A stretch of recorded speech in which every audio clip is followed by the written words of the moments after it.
Donc, physique 2.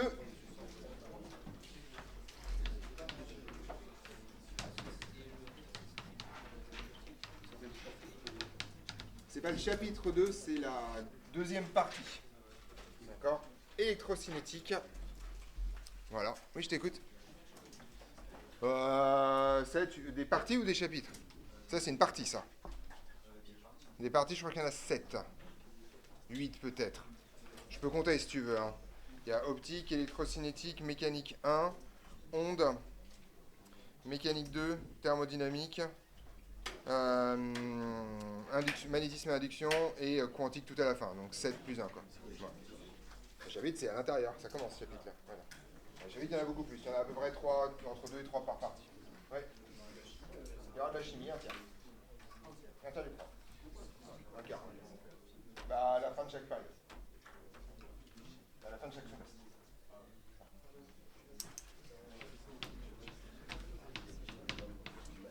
Chapitre 1. Je sais plus d'ailleurs, je me suis tout perdu dans mon histoire. Voilà. Donnez-moi le temps de reprendre mes notes, même si en fait je vais devoir changer les questions de cours. Je vous les donnerai donc jeudi, mais ça c'est pas très grave. Vous avez un peu de temps. Voilà. Alors, c'est votre premier vrai chapitre a priori. Hein. Donc, je le découpe comment?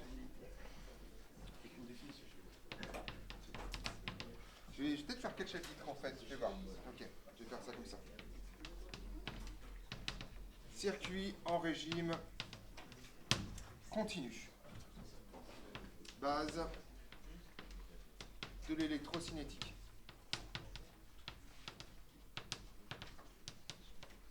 Voilà.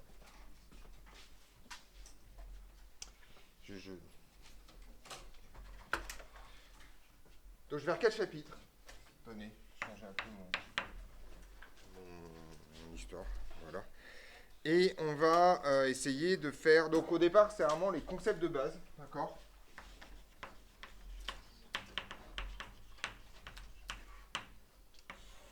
Et petit 1, je vais faire un paragraphe qui est... Donc j'ai sacrifié ce paragraphe-là pour faire le truc sur les différentiels, justement. D'accord?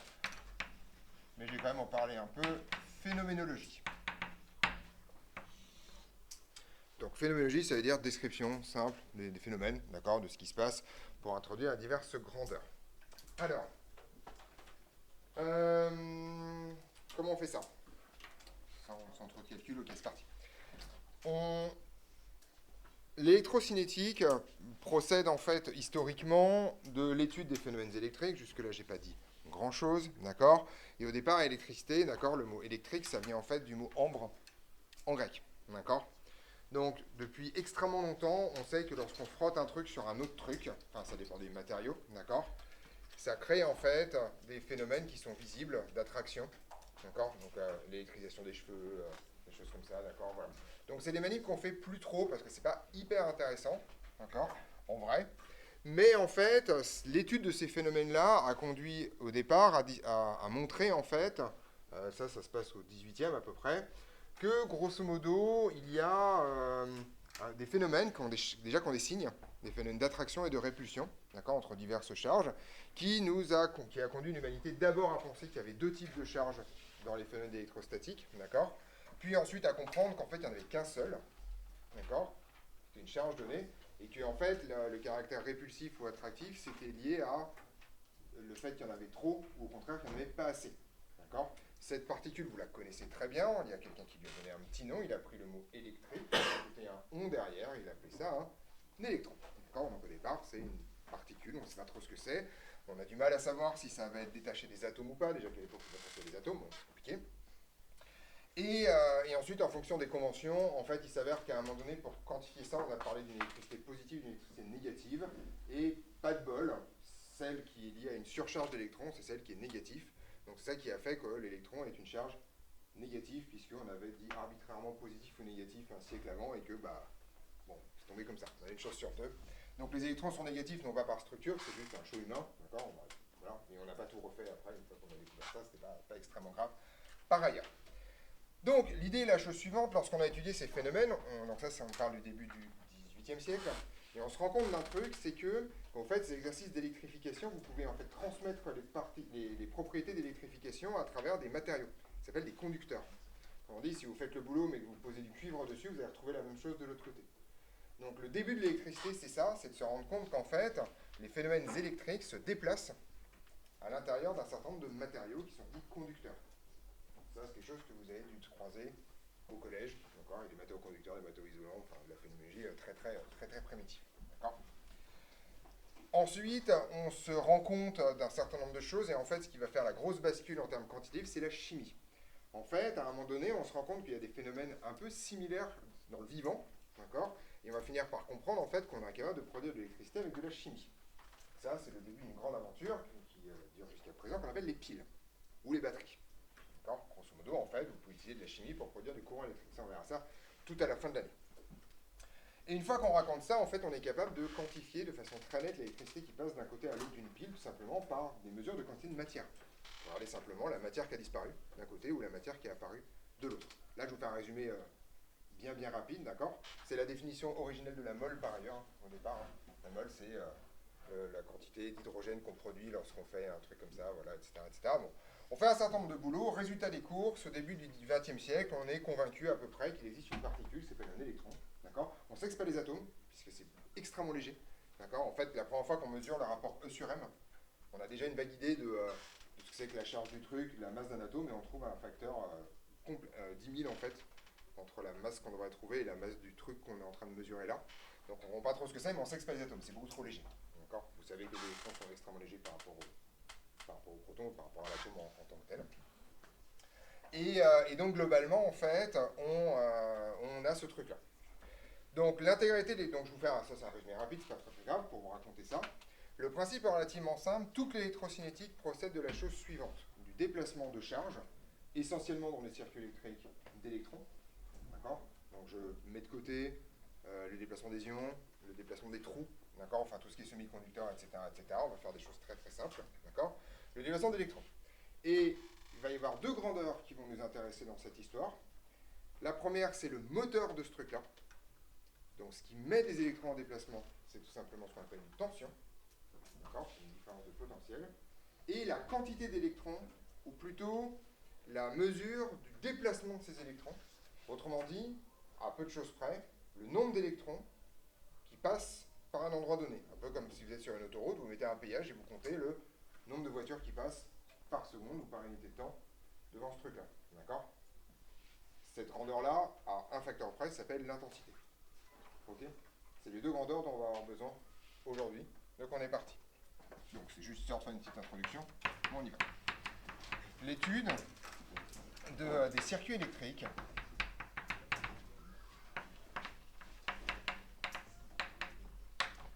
procède en première approximation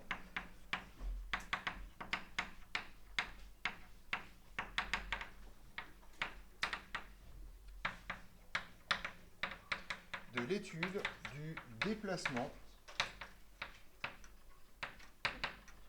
d'une particule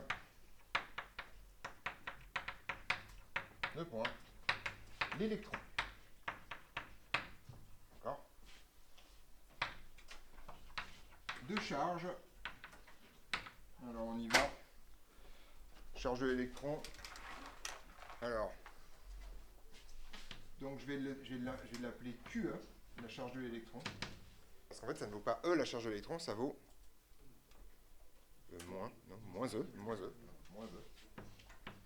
moins E. D'accord. Avec E, charge élémentaire.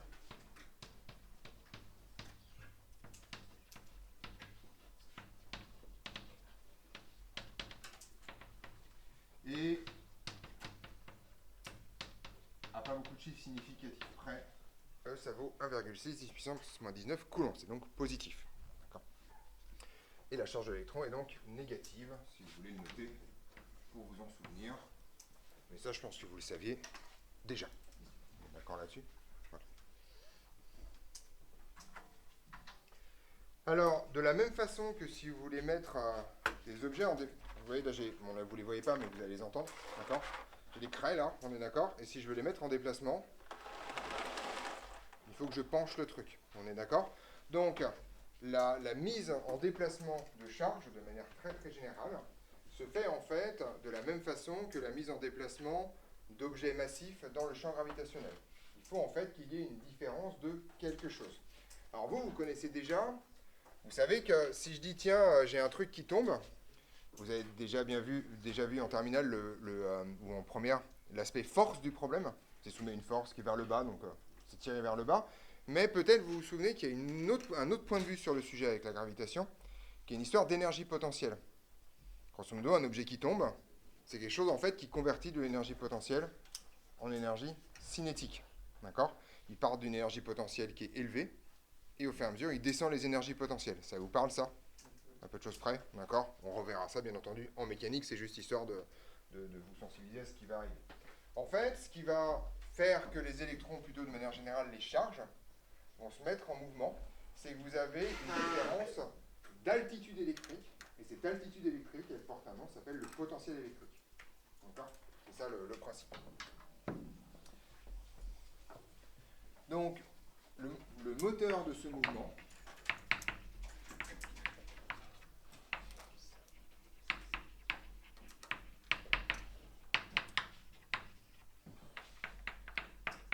est une différence de potentiel électrique, d'altitude électrique, justement, si je mets entre guillemets,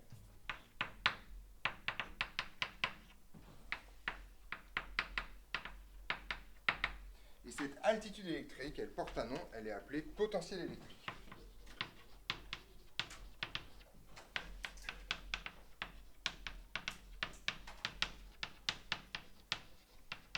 Et le potentiel électrique, il est noté V.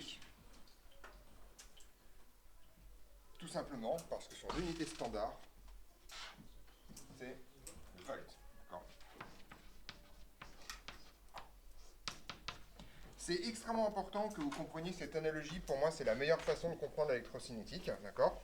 Donc, le potentiel d'un point, le potentiel électrique d'un point, c'est vraiment l'équivalent de l'altitude d'un point quand on parle de gravitation. C'est exactement la même chose. D'accord ? Donc, ce potentiel est propre à un point. D'accord ? Donc, grosso modo,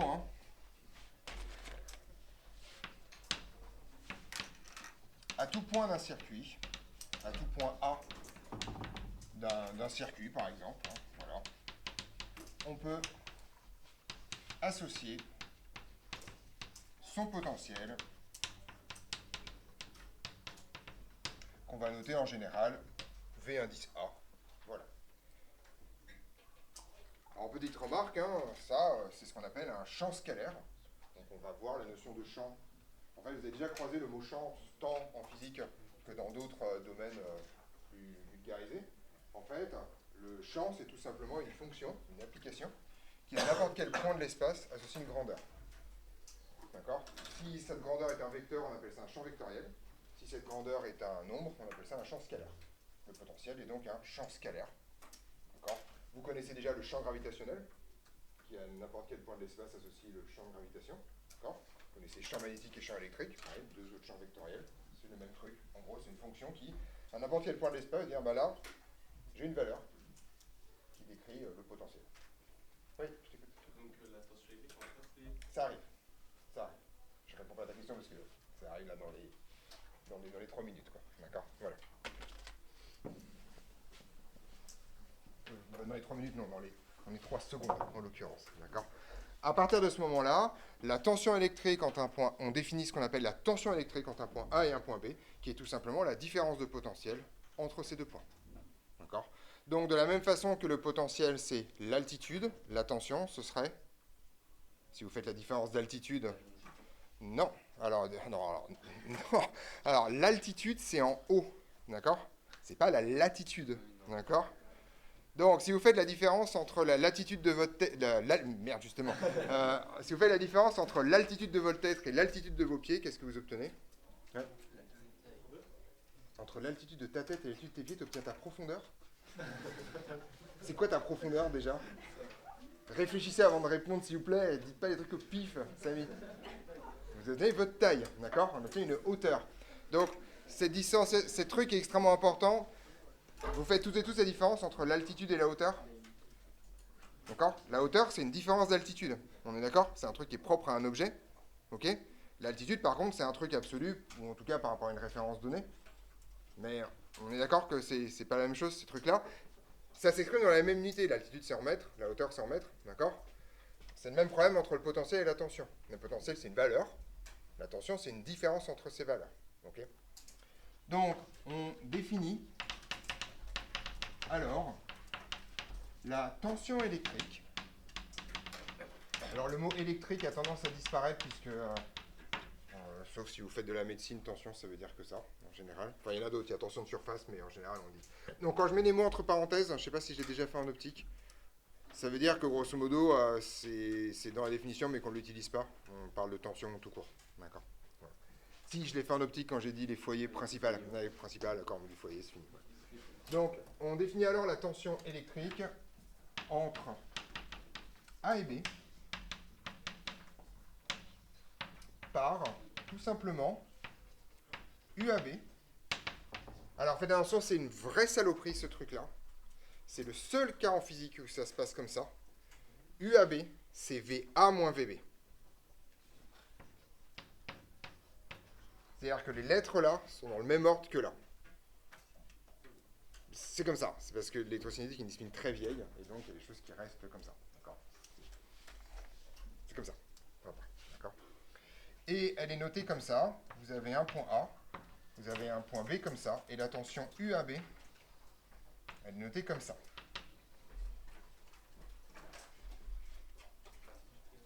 Avec la flèche vers A. UAB. C'est une notation. Oui.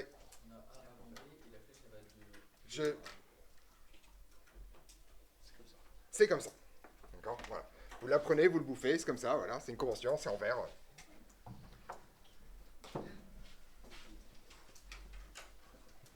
D'accord? Donc, bien entendu, mais je vais l'écrire, si vous voulez que ce truc-là soit homogène, il faut bien entendu que U soit en volts. D'accord?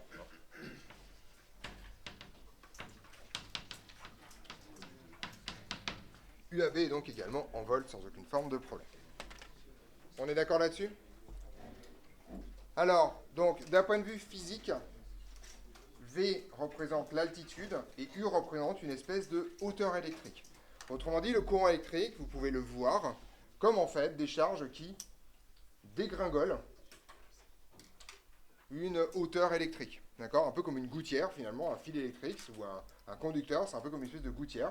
D'accord? Vous partez d'un point avec un potentiel donné, vous arrivez à un point qui est plus bas et vous descendez comme ça. D'accord? Et un truc qui marche bien, c'est que donc vous savez que les masses positives descendent les potentiels. On est d'accord? Ça, les masses tombent, quoi. D'accord? Les masses négatives, ça n'existe pas. Mais en électrocinétique, on a les deux. D'accord? Et donc, en fait, ça tombe bien parce qu'elles se comportent exactement de la même façon. Les charges positives descendent les potentiels. Par contre, les charges négatives remontent les potentiels. D'accord? Autrement dit, les charges négatives ont tendance de partir des bas potentiels pour aller vers les hauts potentiels. On est d'accord là-dessus? C'est bon là-dessus? Voilà. Donc, ça, c'est une propriété de base. D'accord? Les charges négatives, positives, descendent des potentiels.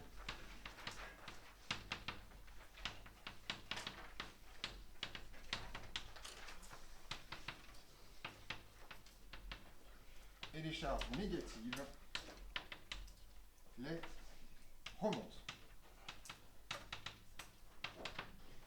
Autrement dit, spontanément, un électron a tendance à aller des potentiels les plus bas vers les potentiels les plus élevés. D'accord? Voilà. Alors, avant de continuer dans des choses peut-être un peu plus abstraites, bon quoique, on va quand même revenir sur des choses que vous avez vues au collège. D'accord, hein? Un petit exemple. Si je prends cet objet-là, d'accord? Vous savez ce que c'est?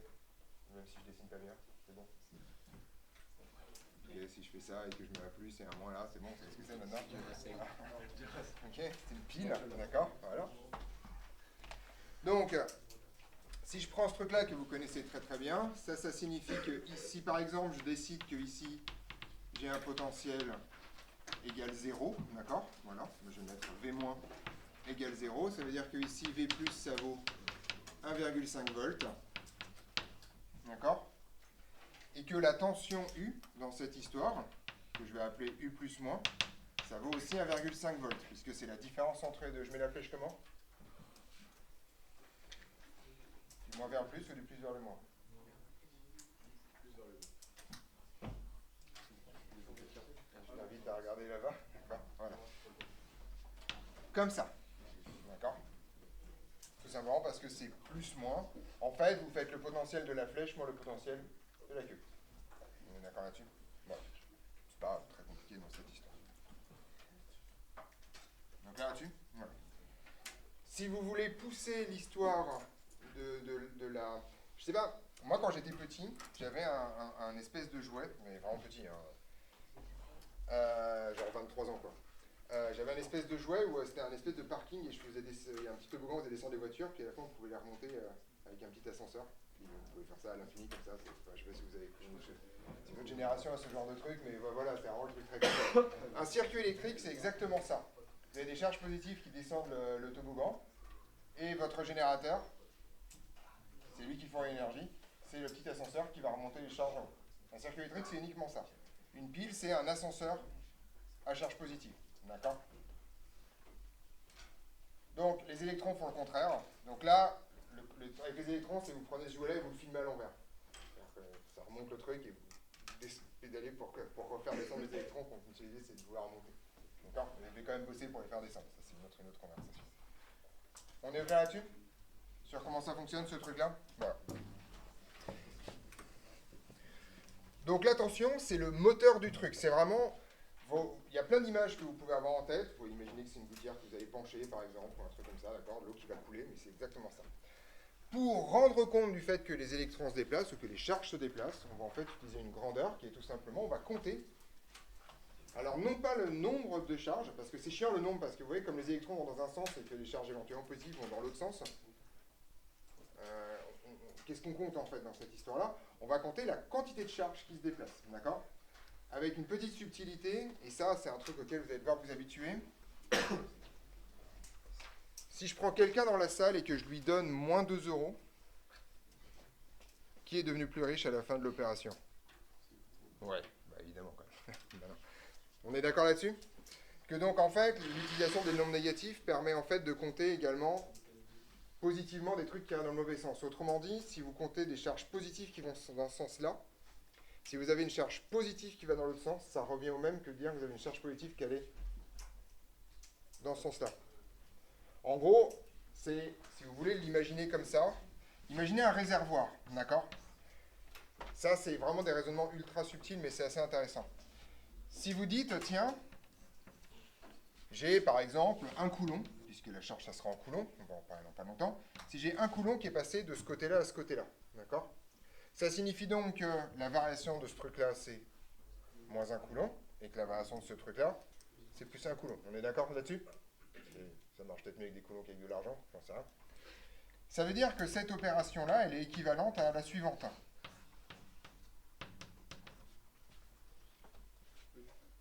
C'est-à-dire que, d'accord, c'est l'exemple que j'ai donné tout à l'heure, si je vous donne moins 2 euros, c'est comme si vous m'avez donné 2 euros. J'inverse le signe de la quantité échangée, et j'en inverse le sens. Et physiquement, ça revient littéralement même. On est d'accord? Donc, l'intensité, c'est quelque chose qui va compter les charges positives dans un sens, autrement dit, c'est quelque chose qui va compter les charges négatives dans l'autre sens. D'accord? Mais c'est exactement le même processus. Et ça, c'est extrêmement intéressant parce qu'en fait, le fait que ce soit des électrons qui font circuler le courant ou n'importe quel autre porteur de charge, ça change littéralement rien au problème. Ce qui compte, c'est simplement combien de charges sont passées dans une direction donnée. On est d'accord là-dessus? Donc là, je vais terminer là-dessus. Donc, la mesure du déplacement de charge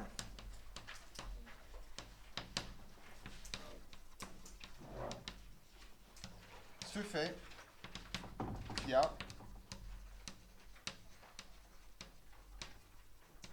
une grandeur. Alors cette grandeur, elle est appelée intensité.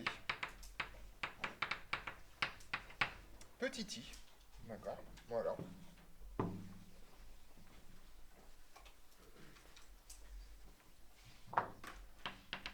Tel que, en fait, I, c'est égal à dq sur dt. Alors, vu ce qu'on vient de faire avant, ça signifie donc en fait que... Alors, on va essayer de comprendre les choses. C'est-à-dire que I est le rapport entre la quantité de charge ayant circulé, ça c'est dq, et dt, et le temps de circulation,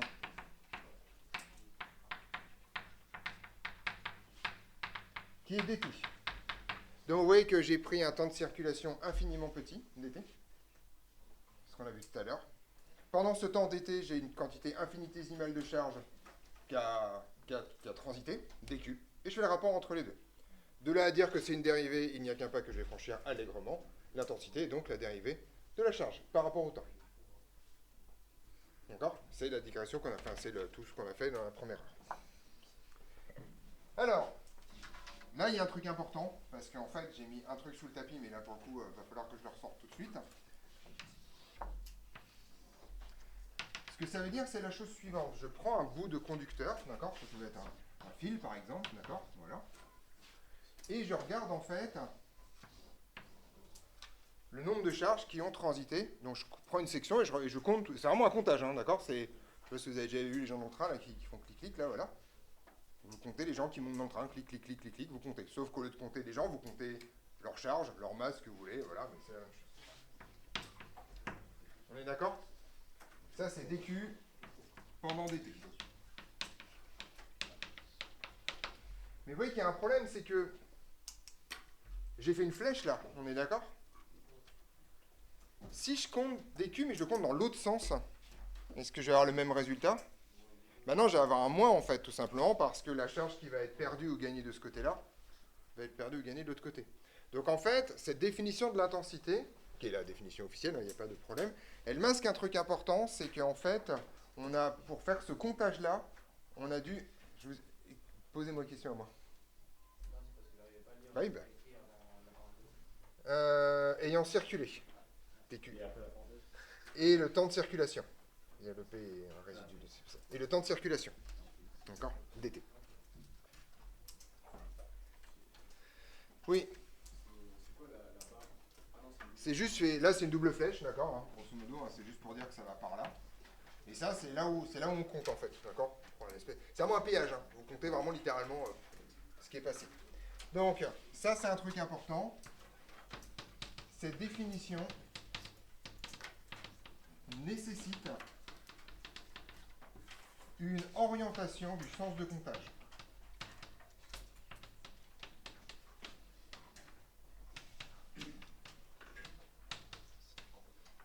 D'accord?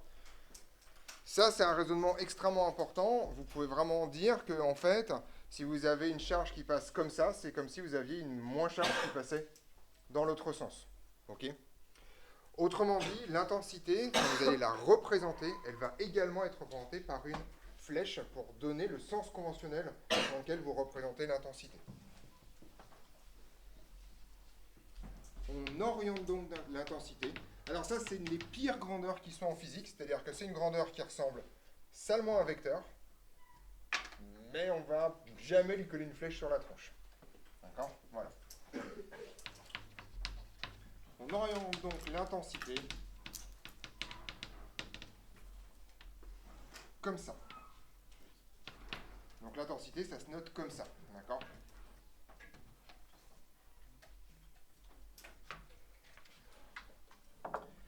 Et il est extrêmement important de retenir quelque chose, c'est que si j'appelle I le courant qui va comme ça, et que j'appelle I' le courant qui va comme ça, alors que vos I' en fonction de I, I' vaut effectivement moins I. Autrement dit, la façon dont vous comptez les choses, va simplement vous changer le signe. Ça a la même valeur. En valeur absolue, c'est bien le même nombre de charges qui est passé, mais ceux qui ne sont pas passés dans le même sens. On est au clair là-dessus? Voilà l'idée. Alors, petite remarque finale. Vu que spontanément, vous avez des Q ici, et que ça c'est la charge, d'accord? Ça signifie donc que l'intensité va vous traduire le mouvement des charges positives. Autrement dit, comment les charges positives se déplacent. Justement, non. Bah non, le courant, c'est ça. Les positives, non. Non, justement, les charges positives se déplacent positives. Hein. Les charges positives se déplacent dans le même sens que le courant. Non, c'est l'opposé du déplacement des électrons. D'accord? C'est ça mon point. Donc, grosso modo, l'intensité traduit le sens de déplacement de charge éventuellement positive. Autrement dit, vous avez deux conséquences de ça. L'intensité spontanément descend les potentiels. Deuxièmement, l'intensité et le sens de circulation des électrons sont opposés. Ça, c'est le deuxième point en particulier, c'est un truc que vous avez déjà croisé probablement en chimie ou à un moment donné un autre de votre existence si vous avez fait ce genre de chapitre. D'accord? Donc, I compte le déplacement de charge positive. Ça me rend que c'est dQ sur dt. D'accord? Donc, premier truc, I descend les potentiels.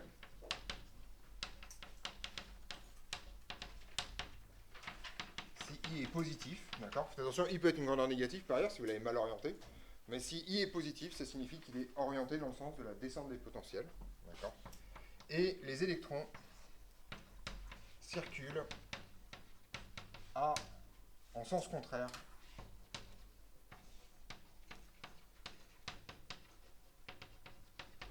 de petit i.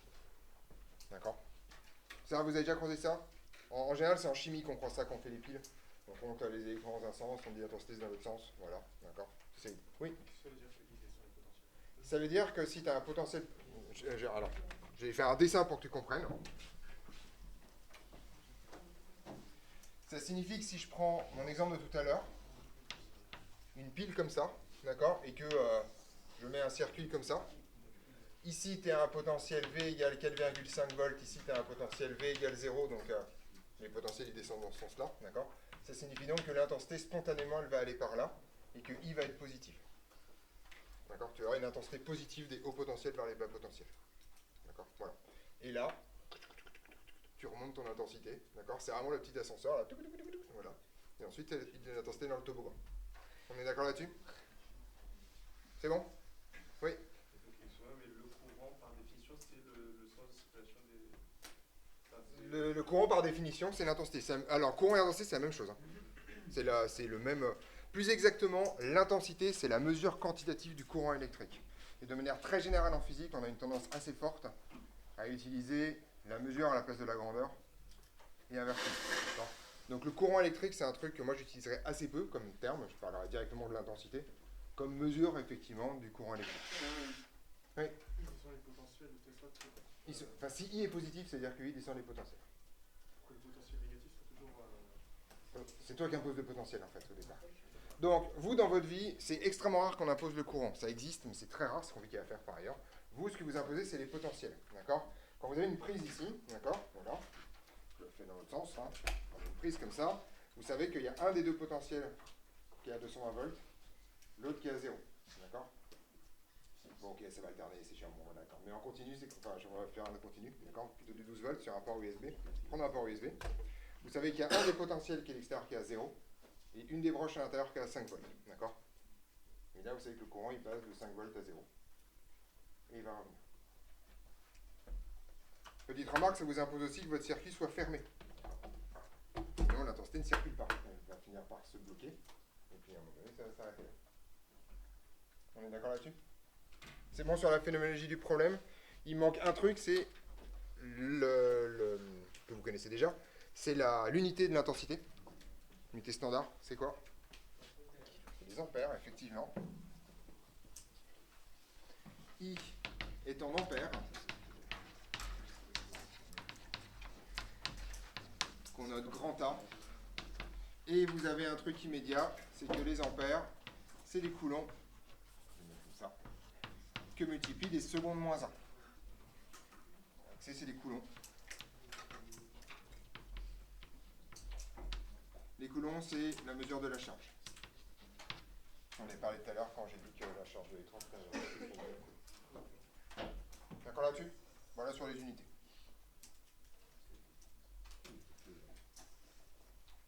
C'est bon? Voilà. En termes de phénoménologie, vous n'avez pas grand-chose d'autre à comprendre. En fait, maintenant, on va regarder tout ce qu'on peut faire avec ce truc-là, mais c'est assez simple. En fait, en gros, il n'y a que deux grandeurs mesurables. L'une avec un ampèremètre, l'autre avec un voltmètre. On verra ça plus tard. La vraie question, c'est quel est le lien entre les deux. D'accord? Voilà.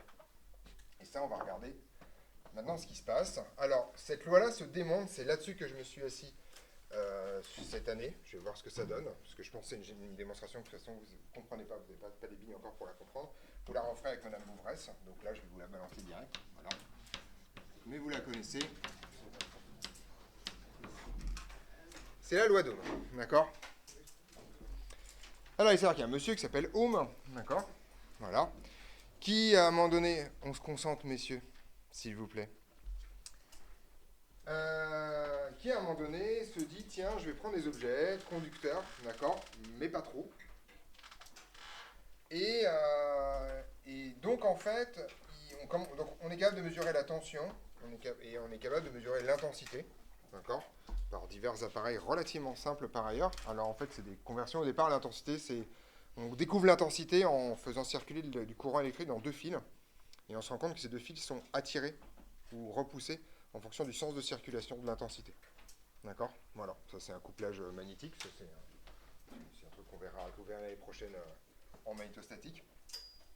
C'est ça la définition de l'ampère au départ. Hein. C'est la définition de l'ampère, elle est complètement éclatée, c'est le courant qu'il faut mettre dans un fil pour que la force entre deux fils distants de 10 cm soit égale à 1 newton ou une connerie comme ça. Enfin, il y a un truc, voilà, c'est une sorte de mécanique en fait au départ, l'intensité.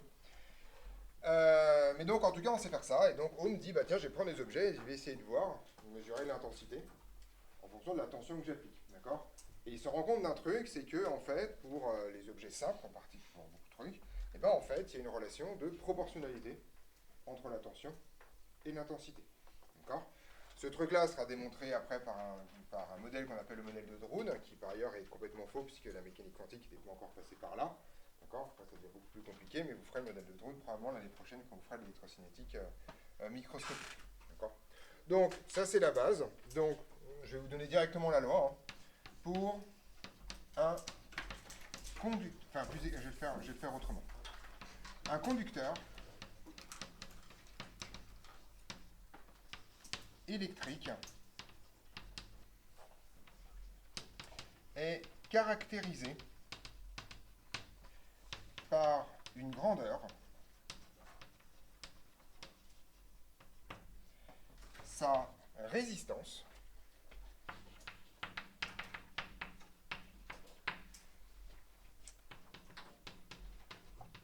telle que si ce conducteur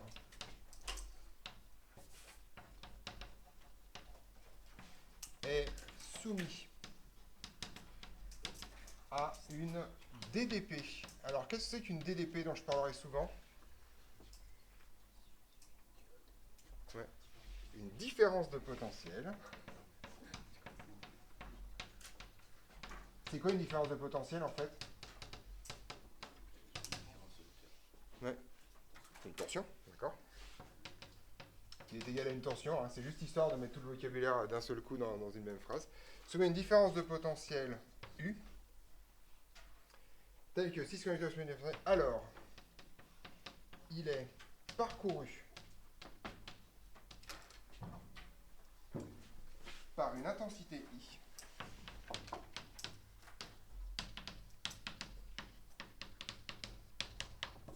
telle que le rapport entre la tension et l'intensité, enfin, voilà, je vais pas faire comme ça, telle que la tension soit égale, je mets des petits Mettez-moi un petit U là, il faut que je mette des petits partout. Voilà. Tel que U soit égal à RI. D'accord. Si je fais un dessin pour résumer un peu la situation, ça signifie donc que si je prends un bout de machin, d'accord, comme ça, voilà, que ce truc-là est soumis à une tension petit u, alors il va être parcouru par une tension I, comme ça, d'accord. Alors, petite remarque, vous voyez que U est dans ce sens-là, que I est dans ce sens-là, U est dans l'autre sens. On est au clair là-dessus. Je vous ai dit tout à l'heure que I descendait les potentiels. Alors, où sont les bas potentiels et hauts potentiels dans cette... Enfin, en tout cas, si U est positif, où est le bas potentiel et le haut potentiel? Ouais. Effectivement, les hauts potentiels seront là, et les bas potentiels seront ici. La différence des deux sera donc positive dans cette histoire-là, et I descend bien ce truc-là. D'accord? Donc, on en déduit également que, avec R, strictement positif. Plutôt positif ou nul, histoire que vous ne m'embêtiez pas dans 20 minutes. Voilà. Quand je vais à les fils. On est d'accord là-dessus? Voilà. Donc ça, c'est la loi d'Ohm. On est d'accord, hein.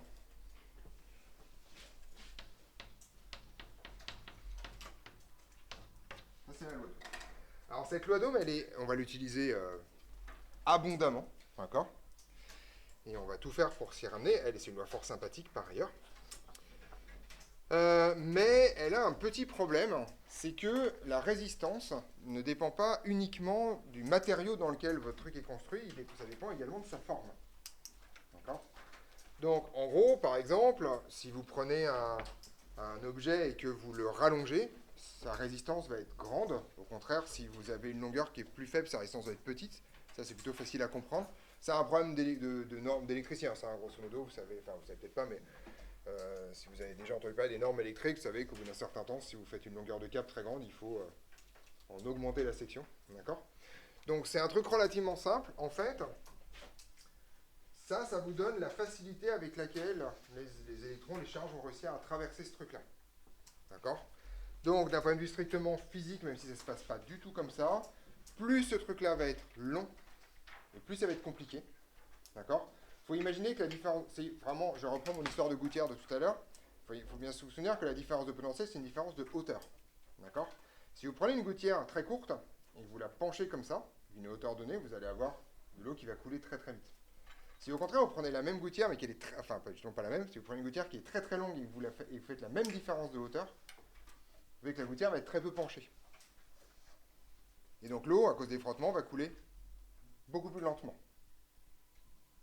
On est d'accord là-dessus? Donc la résistance, c'est exactement le même problème. Si vous avez un conducteur qui est très long, vous allez avoir des problèmes. Alors maintenant, au lieu de prendre une gouttière, je vais prendre un tuyau. Comment est-ce que je peux faire pour faciliter ou au contraire rendre plus difficile la circulation de l'eau? Ouais. Agrandir dans quelle dimension? Dans quelle direction? Pas agrandir, parce qu'agrandir c'est... Comme ça, d'accord? Donc on agrandit la section effectivement du tuyau, et on va avoir exactement la même chose avec la résistance. Au contraire, plus la section va être grande, et plus en fait ça va être facile pour le courant de passer. Autrement dit, plus la résistance va être faible. Oui.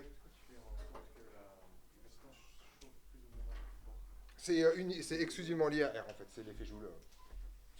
Ça, plus R. Alors, nous, petite remarque, ce que vous imposez, c'est U.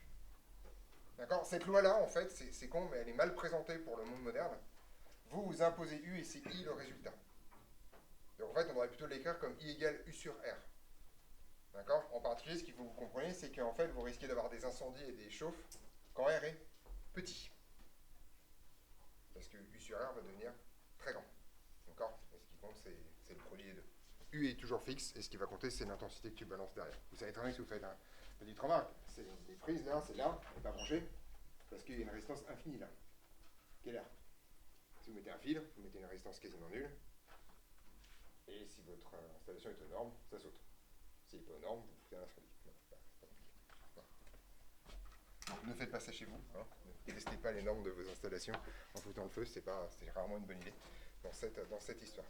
On est d'accord là-dessus? Donc, j'ai quelques définitions donc, à faire dans cette histoire autour de ce pot-là. Donc, justement à cause de ça, physiquement, R traduit... Alors, R, ça porte un nom, ça s'appelle la résistance, c'est ce que j'ai écrit là.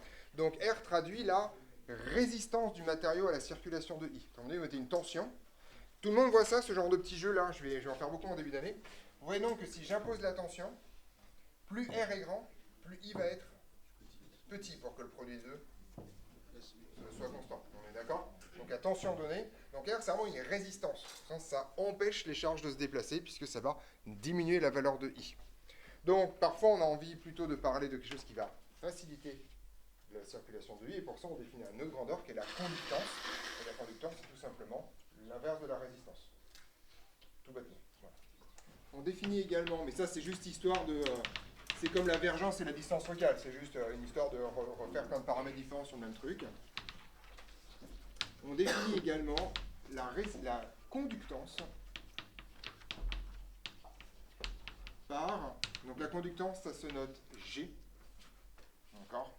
Et ça vaut tout simplement 1 sur grand R. Voilà. Je fais une toute petite vérification parce que j'ai un petit doute.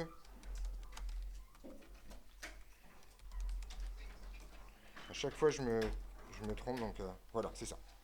Alors, en termes d'unité, c'est presque sûr, mais voilà. R étant... C'est quoi l'unité de R? En ohm, du nom de la loi d'ohm, d'accord? Donc les ohms, ça se note oméga, là pour le coup c'est facile à retenir. Oui. G, ouais. Et donc des ohms, c'est quoi en fait en termes d'unité standard, en tout cas par rapport aux autres? Ouais. C'est effectivement des volts sur des ampères. Et G étant Siemens, qui se note S, et qui donc vaut des ohm-1. Ça, c'est pas dur. D'accord? Qu'est-ce qui t'arrive? Ouh, compliqué. Enfin, compliqué, ça existe, mais voilà. Mais t'as remarqué que j'avais mis un truc sous le tapis très discrètement, là. Voilà. Non, les volts, ça se fait avec les forces. On verra ça quand on fera de la mécanique. Si tu veux en unité standard, ça doit donner des coulomb volts par mètre. Ça donne des newtons. Des coulomb volts par mètre, ça donne des newtons. Non, on va faire un truc plus simple. Je suis con. Voilà, on va le faire ensemble. UI, c'est une puissance. D'accord? Donc des volts par des ampères, c'est des kilogrammes mètre carré seconde moins 3. Puisqu'une puissance, c'est la dérivée d'énergie cinétique, donc c'est des kilogrammes mètre carré seconde moins 2, divisé par un temps. Donc voilà. Donc des volts, c'est ça. Des kilogrammes mètre carré seconde moins 3 ampères moins 1. Volts. Non, mais voilà, c'est l'idée. Je le connais pas par cœur, comme tu peux le constater. Hein. Et ça sert à rien, enfin, je veux dire. On est d'accord là-dessus? On montre plus exactement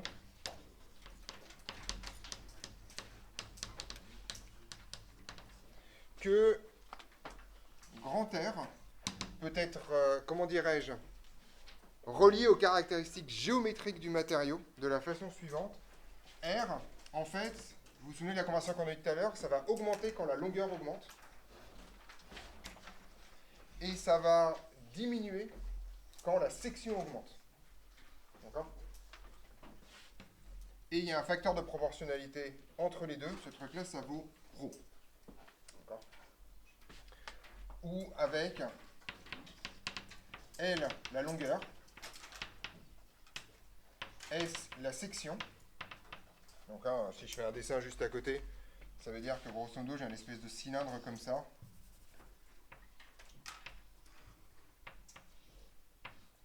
Donc S, c'est ce truc-là, et L, c'est tout ce truc-là. D'accord? Voilà. Et ρ, c'est quoi? Vous savez comment ça s'appelle? Hein? J'allais dire la conductivité. C'est l'autre. Bah non.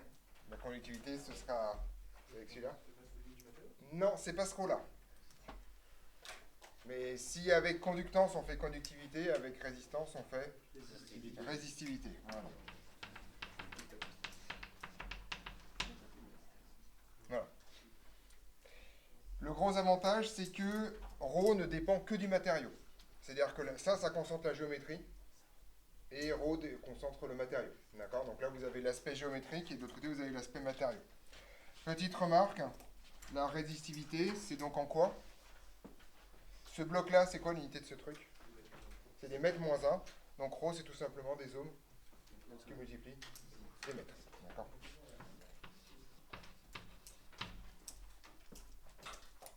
On est d'accord là-dessus? Voilà. Oui. La section, c'est en mètres carrés. Hein, c'est vraiment la surface de...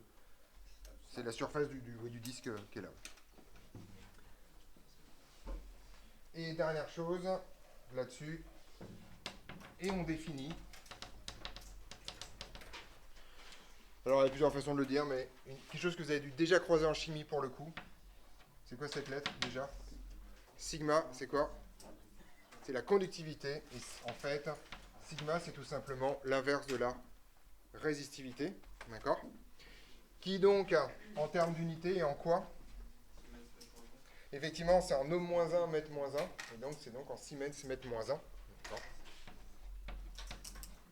En général, les conductimètres la donnent en Siemens, centimètre moins 1. Si vous avez utilisé ça en chimie, cette histoire-là. D'accord? Pour avoir une relation que vous utiliserez peut-être un jour, qui est en fait que...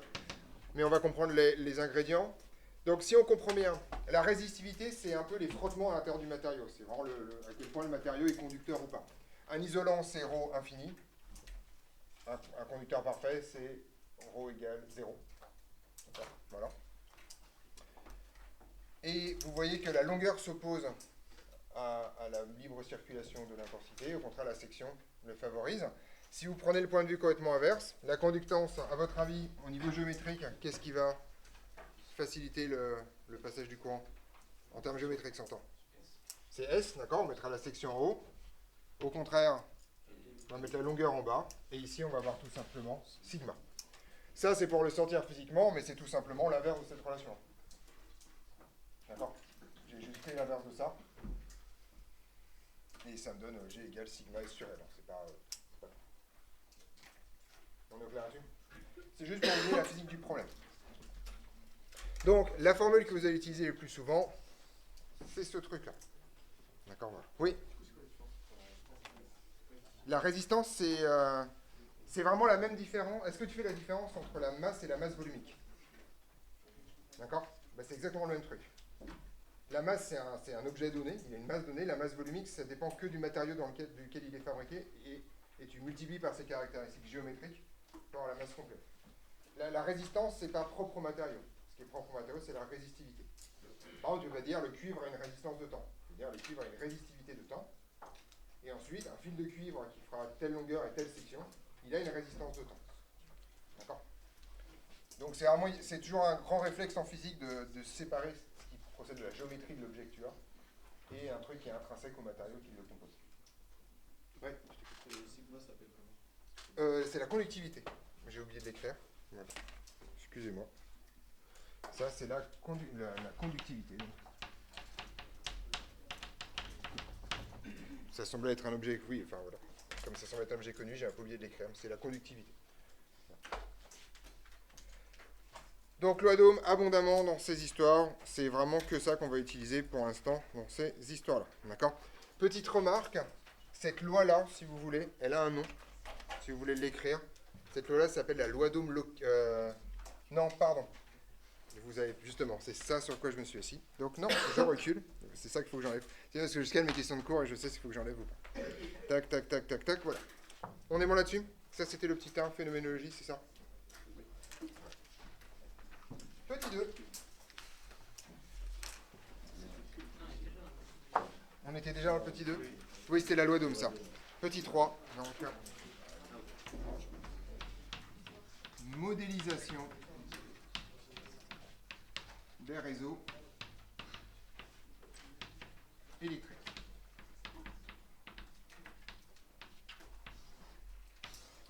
Donc en gros, lorsque vous dessinez un circuit électrique, vous faites ce qu'on appelle un modèle, d'accord? Comme d'habitude, ça jusque-là, je vous apprends rien. Et on va donc devoir utiliser un certain nombre de concepts qu'on va manipuler dans tous les sens, d'accord? Et ces concepts-là vont nous servir pour l'intégralité de la partie électrocinétique. D'accord? Donc c'est vraiment un truc important. Et on va regarder un peu les choses. Donc ça va être full définition. D'accord? Comme d'habitude. Donc là, je perds mon verre. Et donc on va commencer par le concept le plus important en électrocinétique, c'est le concept de dipôle. D'accord? Alors, faites attention, la définition d'un dipôle, c'est hyper compliqué. D'accord? Donc on y va. On appelle dipôle un dispositif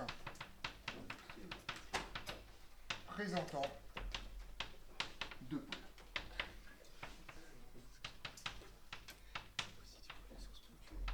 Voilà. C'est un dipôle.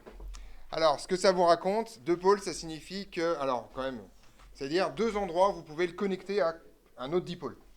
En gros. Voilà. Oui.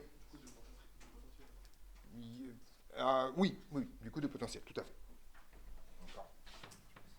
Donc ça, c'est égal alors, ce truc-là, ça porte des milliers de noms, les pôles. Ça s'appelle des bornes, ça s'appelle des pôles, ça s'appelle des connecteurs, ça s'appelle les trous de la prise, d'accord, etc., etc., d'accord, ce que vous voulez, d'accord.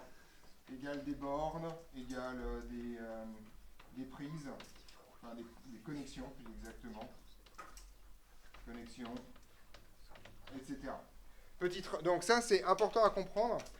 Un dipôle, ça peut être un truc hyper compliqué. C'est pour ça, en fait, que cette définition, d'une certaine façon, elle est à la fois très simple, mais elle masque quelque chose de compliqué. Vous voyez, je reprends mon machin de tout à l'heure, là. Ça, c'est un dipôle. C'est pas un dipôle simple. À l'intérieur, vous avez un bordel électronique complet qui est relié à un ordinateur, qui est relié à plein de trucs, d'accord? Mais c'est un dipôle. Parce que vous pouvez le brancher en 2 points au reste du monde. C'est un dipôle. Du point de vue d'un utilisateur, via n'importe quelle prise électrique, j'en ai là-bas, vous voyez ce qu'est une prise électrique, c'est bon? L'intégralité du réseau EDF est un dipôle. Vous avez 2 trous. Ce qui se passe derrière, vous en foutez. C'est juste, vous savez que vous pouvez prendre un pôle et un autre pôle, et donc brancher sur ce dipôle un autre dipôle. C'est tout. C'est ça qu'on appelle un dipôle. Point barre. Oui. La Terre, ça sert à rien, électriquement. Vous savez pas ça? D'ailleurs, il n'y a pas de Terre, là. La Terre, électriquement, ça sert à rien. Ça sert à vous protéger. La Terre, ça sert à faire en sorte que si jamais il y a un problème dans un appareil avec une carcasse métallique, donc typiquement machine à laver, four, enfin, tous les trucs où il y a une grosse carcasse métallique, si jamais à l'intérieur il y a un fil qui déconne et qui touche la carcasse métallique, alors le courant va passer par la Terre et pas par toi. Dans un cas, t'es vivant, dans le cas, t'es mort. D'accord? Voilà. C'est pas très compliqué. D'accord? Petite remarque, avec les normes électriques modernes, la Terre est un truc qui sert quasiment plus à rien. Tout simplement parce que maintenant, avec un différentiel, dès que vous avez... En fait, un différentiel, c'est un truc qui mesure l'intensité qui sort et l'intensité qui revient. Et si c'est pas la même, il saute. Parce que ça veut dire que il y a de l'intensité qui passe par quelque part, et c'est extrêmement sensible. Donc a priori, dès qu'il y a une fuite, ça saute, de toute façon. Donc la Terre, c'est vraiment un truc qui est là pour protéger des installations qui ne sont pas aux normes des 20 dernières années en électricité. Donc c'est un différentiel, pas de problème. Oui, je t'écoute. Alors, littéralement, non, alors quand je dis la Terre, c'est quoi? Alors, ce qu'on appelle la Terre, c'est la prise mâle qui est là, qui se trouve là. D'accord? Et ça, c'est relié à la Terre, littéralement. Enfin, si vous ne savez pas comment faire avec une Terre, je vais vous dire ça, vous prenez un grand piquet en métal, vous l'enfoncez dans la Terre, et vous le reliez à ça. C'est ça une Terre, parce que c'est relié à la Terre. Littéralement, je veux dire, la Terre. Donc, si vous habitez en immeuble, c'est relié aux canalisations en métallique, d'accord? Canalisation d'eau, d'accord? En général, si vous êtes dans un appartement, la Terre, elle peut être sous votre baignoire, par exemple. C'est le cas dans les appartements parisiens. La Terre est reliée directement à la baignoire. Si vous essayez de finir comme Claude François, si vous faites n'importe quoi dans votre baignoire, par exemple, au passage, voilà. Bon, sauf que là, comme la baignoire, c'est la Terre, ça fait ça, mais bon, ouais. Et après, c'est relié directement à des gros piquets qui sont dans la Terre. Et c'est la Terre qui va diluer l'intensité, puisque la Terre est conductrice, pas beaucoup, avec les ions et tout. Voilà. La Terre est suffisamment grande pour que ça te court-circuite toi. Ce qui est bien. Ouais. Ouais. C'est ça. Oui, là, tu le vois pas, mais c'est le truc qui dépasse et qui, d'un point de vue électrique, d'un point de vue fonctionnement des circuits électriques, ne sert à rien. D'accord? Ce qui compte, c'est les deux prises. D'ailleurs, vous savez que une énorme partie des appareils électriques que vous utilisez, il n'y a pas de prise de terre dans cette histoire-là. D'accord? Fin de la parenthèse, cette histoire-là. On est d'accord sur un dipôle? Donc, la simplicité de cette définition ne préjuge pas de la simplicité de ce qu'il y a derrière le dipôle, d'accord? Entre les deux bouts. C'est juste que vous avez deux bornes pour le brancher. Et un dipôle se branche à un autre dipôle, parce que 2 égale 2, donc ça se passe bien. Pour les plus curieux d'entre vous, il existe d'autres choses que des dipôles, d'accord? Il y a les tripôles, c'est les transistors. Les quadripôles, c'est les filtres, on va voir ensemble. Les octopôles, les amplificateurs opérationnels. Et un processeur, c'est un watt-millipôle en fonction de combien vous en avez collé là-dedans. On est d'accord? Les processeurs. Il y a plein de bouts qui sortent. Un processeur, c'est un dipôle. Il y a plein de fiches. Si je ne me trompe pas, un port USB-C, c'est un octopôle, si je ne dis pas de bêtises. Vous avez 8 prises dedans. Voilà. Etc. Voilà. OK. Première définition, c'est parfait. Il me reste 5 minutes pour finir. Oui, je ne vous lâche pas à 10 parce que vous êtes arrivés quand même à 20. Donc, voilà. Donc, petite remarque pour la cantine, on peut commencer plus tard parce que manifestement, vous avez du mal à arriver à 10 ici. J'ai l'impression que pour l'instant, le temps que ça se régule. Voilà. Donc, je vais faire la pause avant. Quoi. Voilà. Désolé. Donc, on est parti. Deuxième définition. Donc, ça, c'est la première définition. La deuxième définition, c'est ce qu'on va appeler un fil. On appelle fil un dipôle de résistance nulle.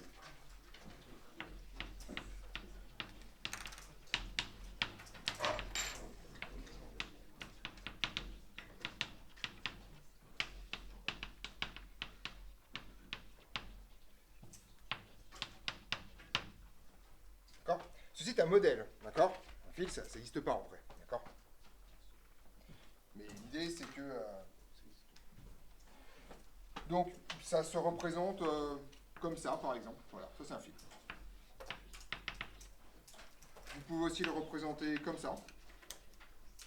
Ou, je sais pas, comme ça, s'il y a que ça pour vous faire plaisir. Enfin, grosso modo, vous avez les deux pôles et vous avez un zouzou qui se promène au milieu. Quoi. Voilà, c'est un fil, quoi. Voilà.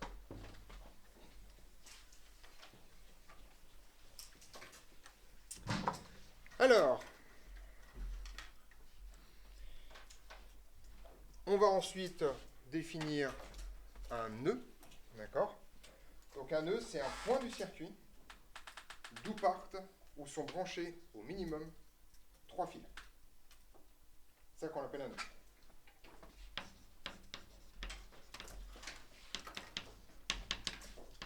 Un nœud est un point où sont branchés au minimum 3 fils. Donc par exemple, ceci est un nœud. 3 fils qui sont branchés dessus. Ceci est un nœud. On est d'accord là-dessus? Ouais. Si c'est un dipôle, à la sortie, il y a 2 fils. En fait, en général, on considère que le lien entre un nœud et un dipôle, c'est un fil. D'accord. Et donc, on met toujours un petit fil entre les deux. Sinon, on peut dire où sont branchés au minimum 3 dipôles, s'il n'y a que ça. Et comme ça règle le problème. Quoi. Voilà. Je fais des définitions verbeuses de trucs ultra instinctifs. Quoi. Je veux dire, globalement, ce qui m'intéresse à définir, c'est le 3. C'est-à-dire que si vous avez qu'un seul fil et vous mettez un point au milieu, ceci n'est pas un nœud. Voilà, c'est ça le principe. Voilà. Pourquoi j'ai écrit ça? Parce que c'est la suite qui m'intéresse. On appelle une branche une portion d'un circuit qui ne contient aucun nœud. Voilà. Et c'est la dernière définition pour aujourd'hui.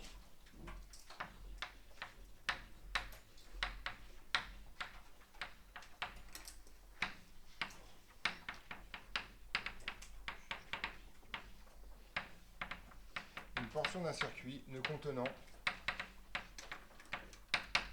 aucun nœud. Sauf éventuellement en ses extrémités. D'accord? En fait, je n'avais pas dire une portion de circuit, je suis désolé, je vais appeler ça un dipôle en fait. Je suis désolé, c'est... En fait, c'est juste un dipôle, d'accord? Voilà. Donc en gros, je vais vous donner un exemple. Ceci est une branche. Vous avez à l'intérieur un conducteur, c'est pas très très grave, d'accord? Mais ceci est une branche, il n'y a pas de nœud, d'accord? Je vais en faire un autre.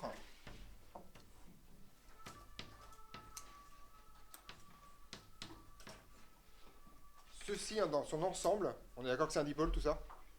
Est-ce que ceci est une branche? Non, pourquoi? Parce qu'il y a du nœud, d'accord? Donc ceci n'est pas une branche, d'accord, dans son ensemble.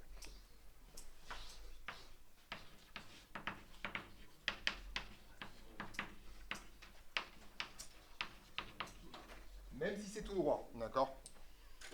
Par contre, à l'intérieur de ce bout-là, vous avez combien de branches? Plus que ça.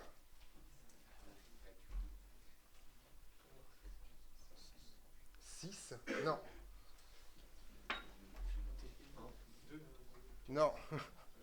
Il y a 4 branches, d'accord? Il y a celle-là, celle-là, celle-là et ce bout-là. D'accord? Alors, petite rigueur, vous pouvez toujours... En fait, il y en a aussi une infinité parce que vous vous rendez compte, vous pouvez toujours couper une branche en 2 sous-branches en mettant des points artificiels dedans. Donc, ce comptage était un peu absurde, mais dans le principe, c'est ça. D'accord? Voilà. On est au clair là-dessus? Voilà pour les définitions. Ce que je vous demande d'apprendre pour demain, c'est la loi d'Ohm, chose que vous connaissez déjà, je suppose, d'accord? Et les définitions de fil, nœud, branche. Et dipôle, mais bon, c'est pas la définition la plus compliquée de l'année. Et on se voit demain.